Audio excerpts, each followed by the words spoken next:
Names are finally being made in the NASCAR XFINITY Series as Cup leeches have slowly been phased out for young blood. Prospects such as Ricky Stenhouse Jr., Dillon, and Chase Elliott have hoisted the championship trophy and have found success in the NASCAR Cup Series. Drivers are hoping to build their name's legacy, and they hope to advance to the playoffs after once again 26 races of hard work and determination. Let's take a look at the contenders participating in the fastest NASCAR sanctioned series. The end of last season was gut-punching for Cole Custer as he had the Xfinity Championship all but won during the final stage of the race. That is, until crew chief Jeff Mendering called quite possibly the worst strategy call and kept the 0-0 on the racetrack with old tires. This move was essentially the NASCAR equivalent of passing the ball at the 1-yard line, as there was no need to make an aggressive decision like that call, especially when you are indeed winning the race. As a result, Tyler Reddick wins the race and the championship, and Cole Custer's championship hopes melt away like ice cream on the Daytona Beach sidewalk. Ultimately, Jeff Mendering was fired on top of the pit box, and the 0-0 team will feature experienced crew chief Mike Shiplett as well as new sponsor Jacob Companies. While he isn't on the hot seat given his ties to the organization, 2019 is a crucial year in my book for Cole Custer. It's time to start winning races, building consistency, and to prove that you are worthy of a cup ride at the best organization in NASCAR. Let's hope his performance can go from vanilla to Superman here in 2019. JD Motorsports hopes to flex its muscles with its 0 and 0-1 teams as Garrett Smithley and Stephen Light will drive the red-colored cars. While they won't saw the competition in half, an experienced teammate in Ross Chastain has helped them dramatically, and it could start taking effect in the organization's other vehicles. Imagine everything you can do with the power of flex tape. SS Greenlight Racing will field the number 07 entry with Ray Black Jr. as well as the new 08 entry with Greg Galding. After getting rushed into the NASCAR Cup Series, it will be interesting to see if the driver from Colonial Heights, Virginia can prove his skills in a mid-tier Xfinity ride and show progress behind the wheel. Who knows, maybe Krispy Kreme will return as a primary sponsor and he can truly become the next Jeff Gordon that he was hyped up to be.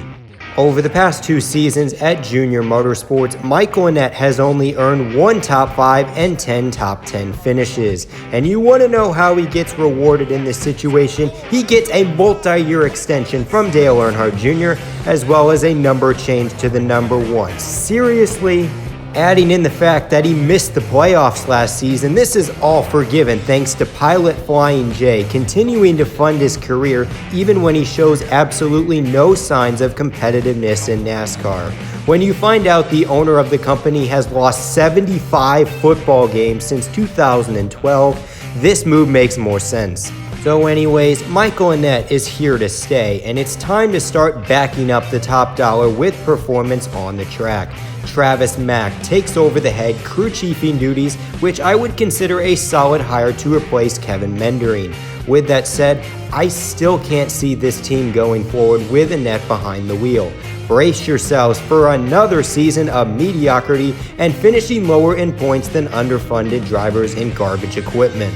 The 2018 NASCAR XFINITY Series champion gets to defend his title, but this time it comes with a brand new organization.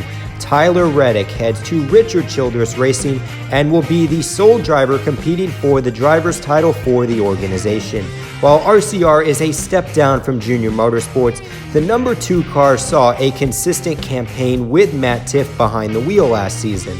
I consider Reddick as a true dark horse candidate heading into 2019, and it wouldn't surprise me if the momentum from the championship run indeed results in 1 to 2 wins on the racetrack. After getting screwed out of his Ganassi Xfinity ride, Ross Chastain lands on his feet with a full-time opportunity within the garage. He gets to return to the Johnny Davis number 4 for 30 races and will make 3 starts with Calling Racing and their number 10 entry starting with Daytona. JD Motorsports has made some strides over the past few seasons, and the Watermelon King has been the main reason the team has found successes making the playoffs and earning solid top 10 finishes on a weekly basis. I'm really excited to see what Year 5 has to offer, as the experience and the taste of victory lane with Ganassi could pay off in his return to JD. BJ McLeod has a pair of full-time competitors this season, as Matt Mills and Vinnie Miller will drive the number 5 and number 78 teams respectively. Both cars finished 25th and 26th in the owner's points, so it's unlikely those two drivers have a legitimate shot at the championship. Keep building for the future, however, and you could eventually be a top-tier team in the Xfinity garage. Justin Allgaier returns to the number 7 Brandt Chevrolet Camaro for Junior Motorsports, with Jason Burdett once again on top of the pit box. While Allgaier netted a career-high 5 wins last season, the regular season consistency fell apart during the playoffs, and the 7 team missed the championship for the first time since the format's inception. In 2019, the team is once again favored for the 2019 championship, and I would expect them to be a driving force in the Xfinity Series garage. If they can maintain the consistency throughout the season and into the playoffs, you will see that 7 car plow through the competition like a combine and hopefully hoist the season trophy in Homestead, Miami.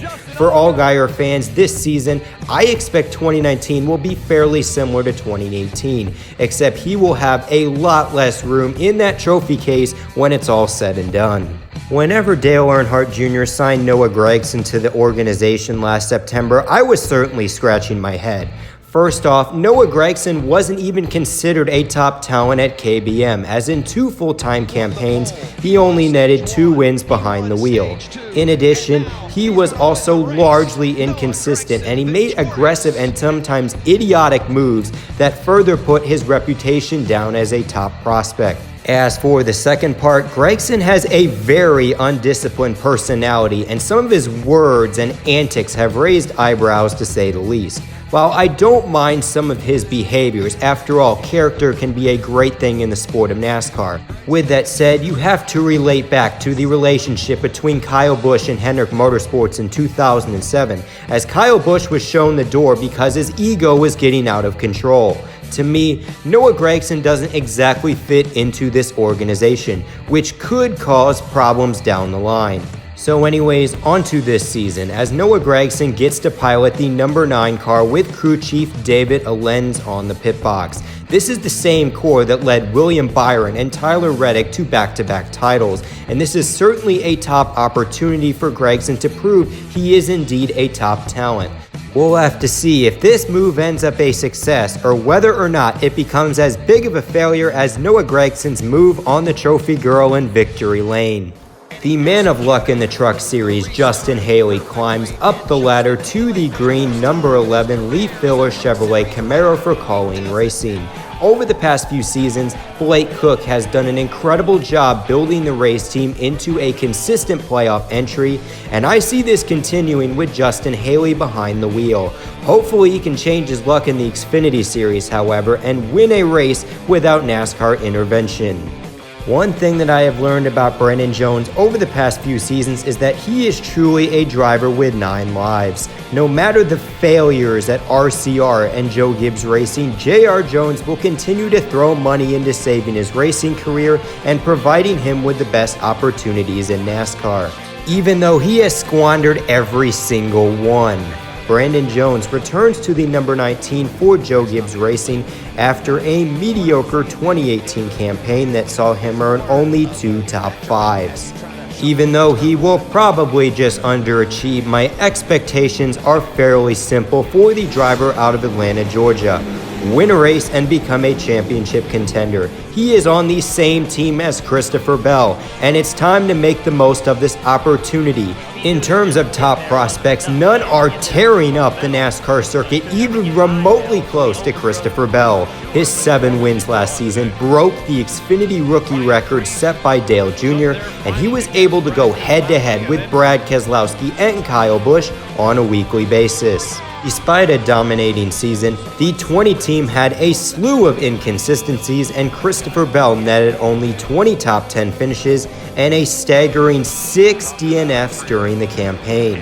In terms of races finished, he ranked 15th out of the 21 full-time competitors. Find it interesting because a handful of fans were outraged over the playoff system screwing Christopher Bell, when in reality he would have finished 4th in the non-playoff standings after Homestead because of his inconsistencies. So anyways, on to this season. Jason Ratcliffe is back, and the 20 team is once again the top favorite to hoist the trophy. With one full-time campaign under his belt, there should be more consistency from C. Bell, and hopefully he can add an Xfinity Series championship to his racing resume on the way to the big leagues. The one thing Austin Syndrich has going into 2019 is simply the fact that he isn't Brandon Jones. While he tore up a handful of race cars last season, he at least performed to the capabilities of his Penske-powered equipment. He was able to compete in the top 5 at Texas and ISM during the playoffs, and he could have won the race had momentum or a late race restart gone his way. The major improvement from the previous campaign is that Syndrich no longer has the number carousel between 3 different race cars. He gets to pilot the number 22 Money Lion Ford Mustang full-time, and he will have the same crew chief and personnel to work with all season long. What we're going to find out this season is whether or not it was the equipment that plagued Syndrich, or whether he is just indeed a wrecking ball who can't drive a race car. Despite the outcome, Austin Syndrich's racing career has a path to the NASCAR Cup Series, and he will be a name to follow for years to come. Honestly, if John Hunter Nemechek had a sponsor committed to an entire season, he would definitely be in the NASCAR Cup Series right now with either RCR or Ganassi. His 7 wins in both the NASCAR Xfinity and Trucks ranks him 3rd in the series, only trailing Christopher Bell and Justin Allgaier in that category. He is a vastly underrated talent in the NASCAR garage, but as we all know, funding is the name of the game as of late. Luckily, GMS Racing decided to promote JH to their number 23 Chevrolet Camaro, and he will have the opportunity to race for the Xfinity Series title. As long as he doesn't party like it's 1999, the second generation star will be a weekly contender behind the wheel. Seriously, I don't understand why DGM Racing decided to get rid of Alex Labbe. During his full-time campaign in the 36 car, he netted a solid 17 top 20 finishes, and he was running at the finish in 30 of those events. He was a consistent driver for a smaller team, yet he gets replaced by Josh Williams in 2019. While I can't fault him for the 90 team's 9 DNFs because a majority were for mechanical issues, he was only able to net 1 top 20 finish during his 20 races behind the wheel. Unfortunately, I see this organization taking a step back compared to the highs Alex Labbe put them. Ryan Sieg Racing will field the number 38 and number 39 teams once again, with Wisconsin native John Billicky joining the stable. With the subtraction of top-level Xfinity teams such as Roush and Ganassi, I would say Ryan Sieg and the 39 team have a great chance to make it back to the postseason. If he can improve his average finish from a 19.5 to the mark set in 2016 when he made the playoffs, he will be ahead of the cut line when September rolls around. MBM Racing switches from Dodge to Toyota and will field its traditional 35 team for Joey Gase and the remains of the Ganassi 42 for Chad Fincham. I'm not expecting anything huge from this organization in 2019, nor is there really anything interesting from either driver. Jeremy Clements returns to his single car operation as he hopes to build on a consistent campaign that saw his average finish improve to a solid 18.9. Much like Ryan Sieg, the big question for the 51 team is whether or not they can gain some extra horsepower on the track and capitalize on the demise of Ganassi and Roush in the Xfinity Series. Can he return to the playoffs and continue his climb up the ladder? I give it a 51-49 chance here in February. Hey, you remember the driver of the misfortunate number 43 whenever Petty Enterprises was on its downfall? It turns out Jeff Green is still indeed in the NASCAR XFINITY Series garage, driving the 93 for Ryan Sieg Racing. When doing some research, I realized the only time this car actually competed was at place track. Besides Daytona and Talladega, this is a start and park ride that netted a grand total of 31 DNFs last season. My goodness! Yeah, it's safe to say this team will not even come close to the playoffs in 2019. After years of sweeping floors and dreaming of a top-tier opportunity in NASCAR, Chase Briscoe has caught the eye of fellow dirt racer Tony Stewart. The Haas Xfinity program expands to a second full-time operation, and Briscoe gets to showcase his talents full-time in the 98 car. Despite lacking a full-time ride, the driver out of Mitchell, Indiana earned a truck win at Eldora and netted his first Xfinity win at the Charlotte Roval. To say the least, Chase Briscoe has a great chance to chase the NASCAR XFINITY Series championship, and I'm willing to predict he will become one of the favorites early in the going. If you're looking for a championship contender besides Christopher Bell in 2019 to root for, might I suggest jumping on the Briscoe bandwagon, as lots of promise in this campaign. So the names have been announced, the curtains are rising, and it's time for some more epic predictions for the 2019 Xfinity Series regular season. Honestly, with the limitation on cup leeches in the field, I think we will see a big three movement take place in the NASCAR XFINITY Series. Christopher Bell, Chase Briscoe, and Justin Allgaier combined to win 17 of the season's 26 regular season events, with the 98 team winning the regular season championship. Cole Custer will start winning some more races with Stewart Haas, with defending champion Tyler Reddick and Justin Haley netting one victory each. As for the drivers on points, Noah Gragson, John Hunter Nemechek, Austin Syndrich, and Brandon Jones are no-brainers given the equipment they are driving. The final two spots, however, will be claimed by smaller teams, as the Watermelon King will net enough points to make the playoffs, and Ryan Sieg will make a return trip to the postseason. Jeremy Clements, Michael Annett, and Garrett Smithley will be in the conversation, but will be the first drivers cut off from the 7-race, 12-driver playoffs that began at Richmond. Finally, I have 6 leeches getting victories this season, with Brad Keselowski, Ryan Blaney, and Joey Logano winning in the Team Penske number 12, and Kyle Busch will easily net a victory during the first half of the season. In addition, Daniel Hemrick will finally win his first NASCAR sanctioned race driving the 21, and fellow Cup Series rookie contender Ryan Preece wins a race driving the Junior Motorsports number 8. While leeches will win races, they will almost be a non-factor in at least 75% of the races, and I see the Xfinity regulars holding their own on the racetrack. Now watch as the first half of the season is completely dominated by leeches once again, and this entire video analyzing the Xfinity regulars becomes useless. Wouldn't be the first time I screwed up on NASCAR predictions, that's for sure. So anyways, this is NRF signing out, and just remember, life's a beach and then you drive.